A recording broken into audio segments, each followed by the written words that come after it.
Yeah, big opportunity for us on Saturday. Really, really important coming off of our last couple games to put a few things together. I thought our guys actually really, really battled and played with great fight on Monday against Baylor, but obviously wasn't quite enough to win. And in a game like that, you just got to put more points on the board.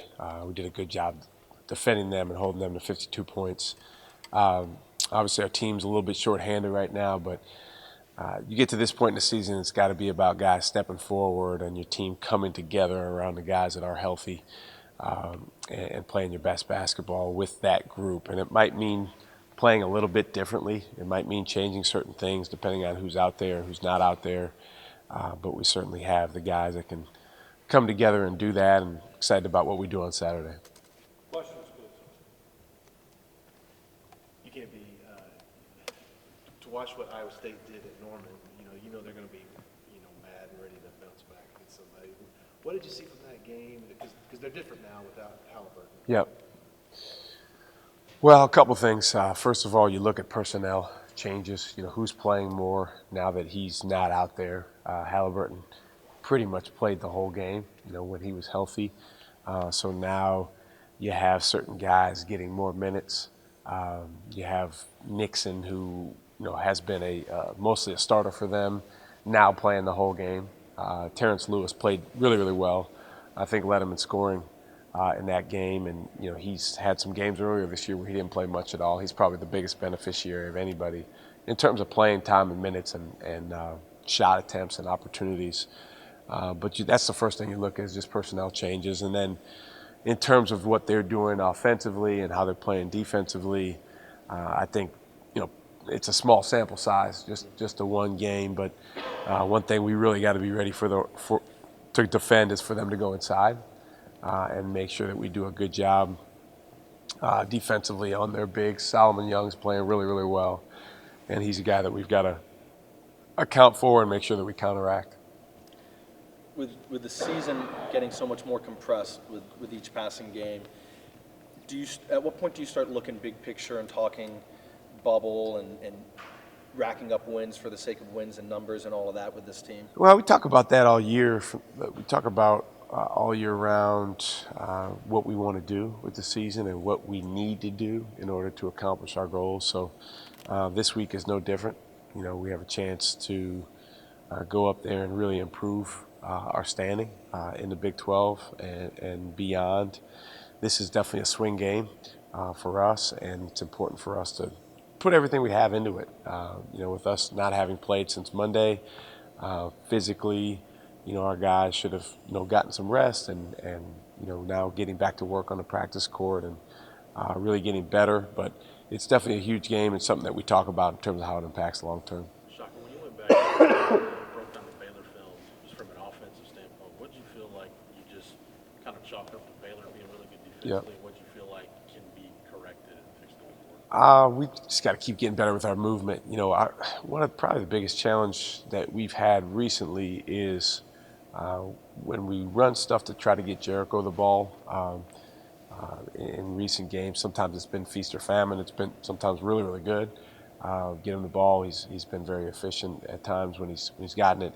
But there's been other times where it's kind of made us as a team stagnant. And, you don't want to stand there for 10, 15 seconds trying to force feed it to a guy and not get it in there, and that result in a lack of movement. So we definitely need to move bodies better. We need to move the ball better. And that's regardless of who's in the game. Baylor does deserve a lot of credit for closing down a lot of driving lanes. Their pick and roll defense was very, very good. And they have two elite defenders, as we talked about. So our focus has got to be on ourselves and how we can best, get in the paint and play effectively against Iowa State. Do you have to guard against it? This is kind of a down Iowa State team, but you are on the road, Hilton Magic, all of that. But it's Iowa State in a rough year after this run that you went through with Baylor, Yep. Kansas, and Tech. Do you have to guard against maybe a mental letdown from your guys after facing such highly ranked and competitive guys versus getting ready for an Iowa State? Well, I think in any game where you're coming off playing a number one team in the country, you guys have to understand that whoever you're playing, particularly on the road, is a very, very dangerous team as well. Iowa State played us really tough here. I think it ended up being a 4-point game, but they were up for a lot of the second half. So our guys have a recent example of playing in a hotly contested game against them at our place, and now we're going there. And you mentioned their crowd's terrific. Their home court atmosphere is very, very powerful. So we certainly got to be on edge to be our best. Any injury news on Kai or Jace? Kai's working his way back. He's, getting his ankles get stronger. He's still not been cleared to practice. He won't be full go to practice today, but we're hopeful that he can move towards that and potentially play on Saturday. Jace, nothing really new. Still kind of waiting to see how his knee reacts. So far, it's been pretty positive with just the way his knee has responded. But he's a ways away. He's still not. He can't run or even walk like without any noticeable difference. So it's going to be a while. But he doesn't have any rips or tears. He has. It's interesting the diagnosis he has. He had some cartilage damage, no ligament damage, no breaks, but some cartilage damage. And what the doctor said was they wanted to wait about a week to see how his knee responded from the standpoint of swelling and the standpoint of certain things healing, and then they could determine the protocol from there. He's going to be out much longer than that, but to make the final diagnosis. Shaka, I know some coaches look at first 4 minutes of a half, last 4 minutes or whatever. When you break those segments down, which ones for you are more key? Where you say, okay, to win a game, it usually goes back to we won this segment of it. Yeah, it's different depending on the team and sometimes even the time of year. But I think starting the second half is critical. Starting the game is critical, and then obviously the last 4 minutes of the game. Because if it's a close game, then your ability to execute, defend the other team, rebound, and then who makes more plays in that last 4 minutes of the game is huge. But for us, for sure, coming out of halftime is really, really big. All the time, especially on the road, Saturday, it's really important that we come out of halftime and have a connected effort on the defensive end and that we go get each other good shots on the offensive end. Seems like when Courtney plays well, you guys are usually on Yeah. the right side of the result column. How do you guys get him going? Because I think you probably know what you're going to get from Andrew more or less. Matt's giving you Yeah. pretty steady contribution on both. And how do you get Courtney going? He's a huge key. He's a guy that I think we all know is capable of playing well. He's been up and down at times this year.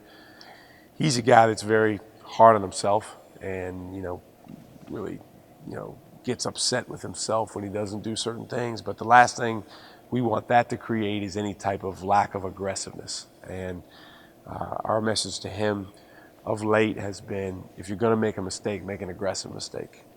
Be the guy that's making the more violent play than the opponent. And, I think he understands that and he's digested that. It's a matter of him play in and play out, being that. He's a guy that we believe in. We know that he can be a really good player here.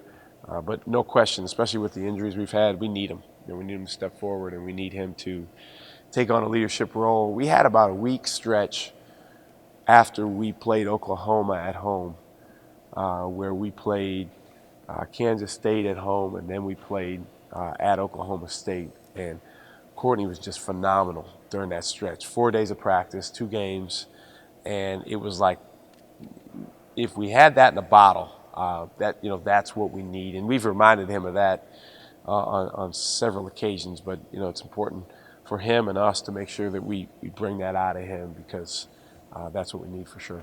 For all your guards, where do you think they're at right now in terms of confidence in shooting three-pointers? How do you get them out of a headspace to where they're either scared to take those shots or not confident that they're going to go in? Yeah, we did a unique shooting drill that we've done in the past to try to clear the mind a little bit shooting the ball yesterday. But, I think there's only one place that confidence comes from, and that's from work and being able to go turn that work into results on the floor. So we'll do everything we can to show our guys, why they should be confident. I think a lot of it is if you can help your teammate get a great shot, that gives him more confidence. We need to do more of that. But our guys know Andrew Jones, Matt Coleman, Courtney Ramey, certainly Donovan with his makeup, they know that they can make the shot. I think it's about us creating as many great ones as we can and then just letting them go with no regrets. Shaka, there's a report that Jericho's battling an injury, could be done for the year. Is there any truth to that, and what's his status? We're still figuring that out. He's, definitely dealing with, some discomfort and some pain. And once we know for sure, I think anytime there's injuries, you want guys to be able to process them and deal with them and have all the information they can have before you start putting any bits and pieces out. And then you want them to be able to communicate to their families. But we'll certainly update you guys as we know more. Will he not play Saturday? It's not set yet, but that'll be to be determined. What is the injury? Sorry if you said. Back. Would you consider going full court press? For sure. More? Yeah, for sure. It's something that we've done a little bit more of late, and it's something that I think the guys we have can be good at it. And as long as we do it with an aggressive mindset, it's something that can really help us. Shaka, to that point, I know Royce has given you quite a bit the last couple of games. What can you realistically expect Royce to do in terms of doing more, and then do you need Will to at least give you something? For sure, yeah. I think starting with Royce, he's a guy that we just want him to do the things that he does well. He can rebound the ball well. He can play with great energy. He's got good athleticism and good strength. So that's something that we need from him to bring. I thought he did a lot of good things our last our last game against Baylor. And then with Will, like a lot of freshmen, he's gone through some twists and turns and just trying to figure out how he can be effective on the floor. We know he can be a really, really good player. We believe in him. And if he does get added opportunity out there on the floor, it's exciting for him to try to make the most of it. But What about Will in that regard? Since, that's what I was talking about. Yeah. With Will, he's a guy that we believe that is going to be a really good player here in time. And it's just a matter of each day being a step in that right direction towards that. And then, when there is a need for a guy to go in the game and play extremely hard, we need him to be able to do that.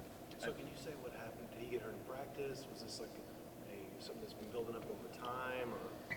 He's been battling some injuries in that area for quite a while. And he's been a real warrior, to be honest with you. Just the way that he's hung in there. We've had to limit him quite a bit practice-wise the last couple of months. But he's done a really good job fighting and battling. And obviously in the game, he's played really well. I know you guys don't typically do this, but you showed a tiny bit of zone the last game. Yeah. Considering that your numbers might be Yep. in addition to maybe some full court stuff, would that be something you guys look to a little more just to kind of keep bodies fresher? Yeah, I think the biggest thing is foul trouble. You want to, as much as you can, keep your best guys on the floor. Give them a break when you can to get, for them to get their wind. But certainly zone might be a way just to throw a team off for a possession or two. It's not our main identity, but it's something we might see us do some.